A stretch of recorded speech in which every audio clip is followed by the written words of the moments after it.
Okay.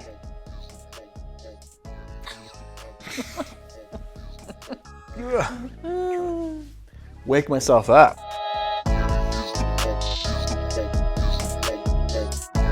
Okay, hello friends. We are back with another thrilling episode of Thrilling episode. Between the Sundays. I'm here with the Right Reverend Michael East, and we're talking about his Sermon Sunday, the last sermon on our stewardship sermon series. Say that 5 times fast. Called Belonging Together, and this Sunday was kind of the big kahuna of the 4 Sundays. It was kind of the overarching, this is what we've been leading up to. It's called Give. Yeah. And so you chose the story of Ezra and Nehemiah and the Levites. Nothing. It's a conversation I had with someone after church about that particular text. So what did you say to them? It's not what I said to them, it's what they said to me. I think it's what we said, was it the first week, a couple weeks ago, of someone going like, why in the world would he choose that passage? Okay. Where is this going? How is this going to connect to stewardship? Okay. Because that is a completely random, obscure Hebrew Bible text. So why did you choose it? Because I love it. Why? Well, actually, I need to make a confession.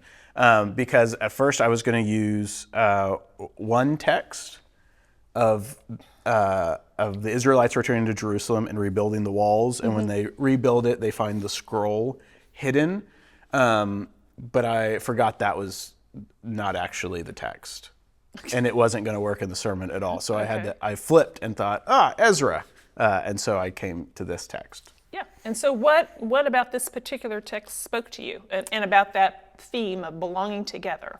Yeah, I think in part it helps continue the story of our current Laments series. Last time from Lamentations, everyone in Jerusalem is led away. In this text from Nehemiah,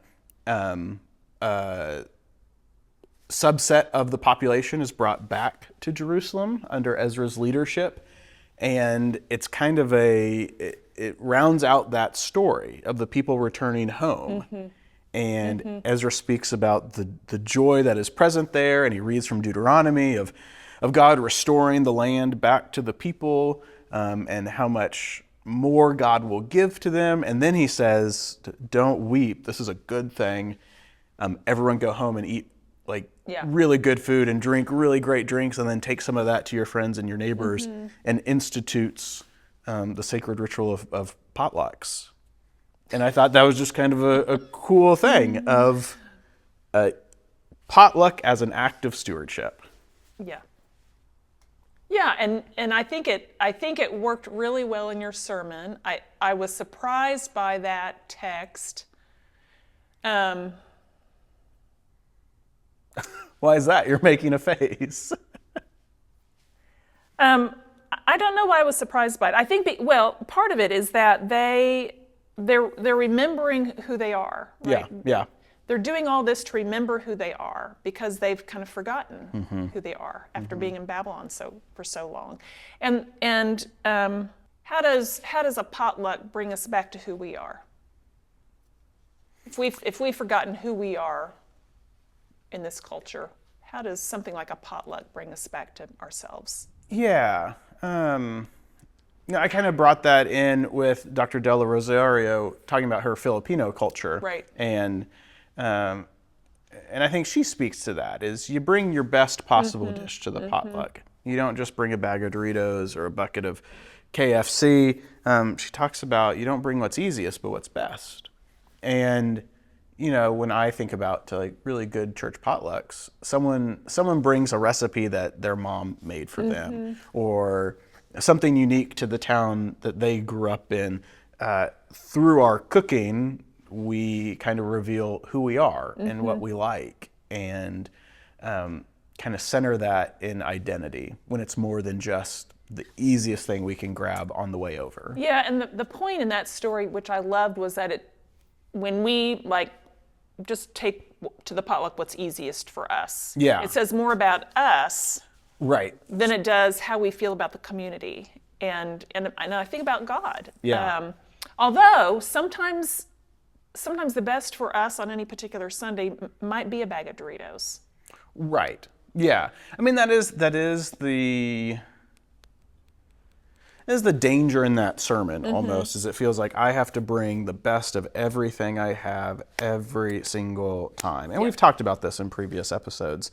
Sometimes the Doritos is the best thing you can grab after soccer practice and gymnastics practice and swim practice and band practice and all the stuff going on the way from work.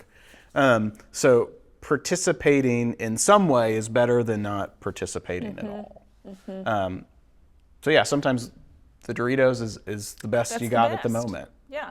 And that's great too. And so it's more about the intention with which I'm bringing this gift Yeah. versus the gift itself. Yeah. Yeah. No, I think that's a great way to put it. Say more about that, Michael. I think you said it well. It's the intention you bring with it. I am notoriously terrible at not bringing things to church potlucks. Like I make, that is a confession I make to the world. I get really busy and I have a bunch of things going on, and like the last thing I can do in the moment is bring something to the potluck. And that's not a good practice. And so I confess that sin and ask for forgiveness from my brothers and sisters in the family of Christ. Thank you. Go and sin no more. But yeah, that intention in what you bring helps all of us belong closer together, is because it's made up of everything that we compile on that table. And so our identity is found in that participation, and not always like the bag of Doritos or the KFC or the really fancy casserole dish that someone brought. Yeah. Can I tell you a funny story? Sure. I think it's funny. The church I served in Clinton always had potlucks. Yeah. And Millie Larson was a little wizened. Shout out Millie Larson. R.I.P. R.I.P. Little wizened lady who was in the church forever. She was like 96 by the time I got to the church. And so she tells the story about one time they're going to have a potluck, and there was no list. Nobody listed out what they were going to bring. And guess what? Everybody bought beans. There were green beans, there were pork and beans, there were baked beans. Beans, beans, beans. And she laughed about that. And it was, to me, it was such a funny story about, we don't know how the meal will turn out. Right. But we do all bring what we can. Yeah. And we can still celebrate that meal with joy and with laughter, even if it's all beans, or even if it's all Doritos. Again, I think it goes back to the intention with which we bring something. Well, and what's interesting is like you're still telling the bean story today. I mean, 50 years later. Yeah, and 50 years later, that's not true. No, it wasn't beans when I was there. It was when she was there. Got it, when she was there, yeah. And I'm sure there. that's still a story that gets told in Clinton, is the potluck where everyone brought beans. Yeah. That becomes a core memory, a core part of that community's identity. Yeah, yeah. So, so in the larger scheme, how does that bring us into community with one another? How does that intentional giving, and not just in terms of a potluck, but in terms of the gifts we have, the resources we have, say more about that. Yeah, I think it's a recognition that, and I think I wrote this in my stewardship letter this year, this congregation, it's not my church, it's not your church, it's not the person who's been a member here for 50 years' church. It's really our church. And we make church happen when we each bring what we have. Yeah. And so for some people, that can be large financial gifts. And for some people, it's a smaller gift. Yeah. but each of those gifts gets set on that table and used for the kingdom of God in this place. Yeah. And so there's not some like holy register where someone goes like, oh, they gave this much and that person Right. only gave that much, plus, minus. There's no tallying. It's the fact that everyone has participated in making church into what it is for all of us and not just for those select individuals. I thought one of the most beautiful parts of your sermon was where,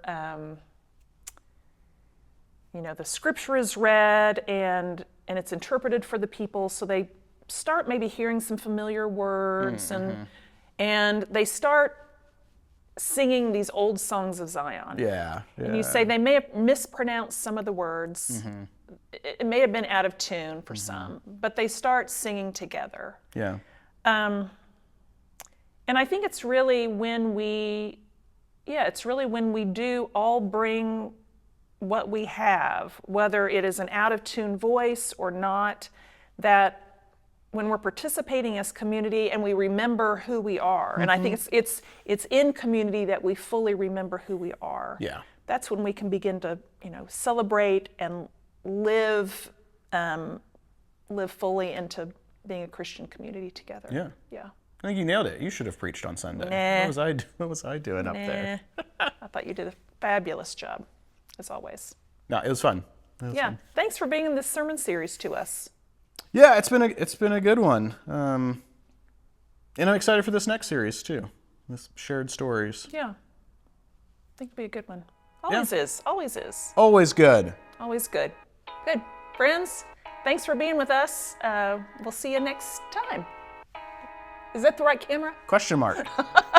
Okay. See you, friends.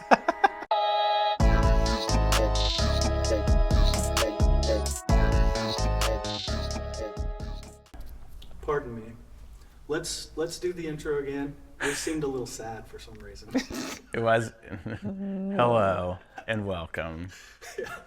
We are so glad to be here.